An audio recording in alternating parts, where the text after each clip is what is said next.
తెలుగు సినీ పరిశ్రమలో కొత్తగా హీరోగా పరిచయం అవుతున్న చంద్రహాస్ తాజాగా తీవ్ర వివాదంలో చిక్కుకున్నాడు. ఆయన హీరోగా నటించిన బరాబర్ ప్రేమిస్తా సినిమా ప్రీ రిలీజ్ వేడుకలో పాడిన అసభ్యకరమైన పాట సోషల్ మీడియాలో పెద్ద ఎత్తున విమర్శలకు దారితీసింది. పబ్లిక్ వేదికలపై వినడానికి కూడా ఇబ్బందికరంగా ఉన్న ఆ పాటపై అన్ని వర్గాల నుంచి వ్యతిరేకత వ్యక్తమైంది.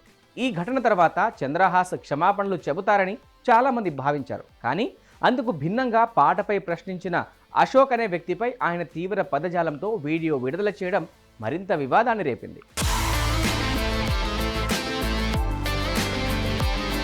క్షమాపణ చెప్పాలని కోరిన వ్యక్తినే బెదిరించే స్థాయిలో స్పందించడంతో సోషల్ మీడియాలో విమర్శలు మరింత పెరిగాయి. ఈ వ్యవహారంపై అశోక్ మాదాపూర్ స్టేషన్లో ఫిర్యాదు చేయడంతో పోలీసులు చంద్రహాస్పై కేసు నమోదు చేశారు. ప్రజాదేశంలో అసభ్య పదజాలంతో పాట పాడడం, ప్రశ్నించిన వ్యక్తిని బెదిరించడం వంటి ఆరోపణలపై భారత న్యాయ సంహిత బిఎన్ఎస్లోని పలు సెక్షన్ల కింద కేసు నమోదు చేసి దర్యాప్తు ప్రారంభించినట్లు తెలుస్తోంది. ఈ కేసు రాబోయే రోజుల్లో ఏ మలుపు తిరుగుతుందన్నది ఇప్పుడు సర్వత్రా ఆసక్తికరంగా మారింది. చంద్రహాస్ వివాదాల్లో చిక్కుకోవడం ఇదేం మొదటిసారి కాదు. గతంలో తన తొలి సినిమా షూటింగ్ ప్రారంభోత్సవం సమయంలో చేసిన వ్యాఖ్యలు, ప్రవర్తన కూడా సోషల్ మీడియాలో ట్రోలింగ్కు గురైంది.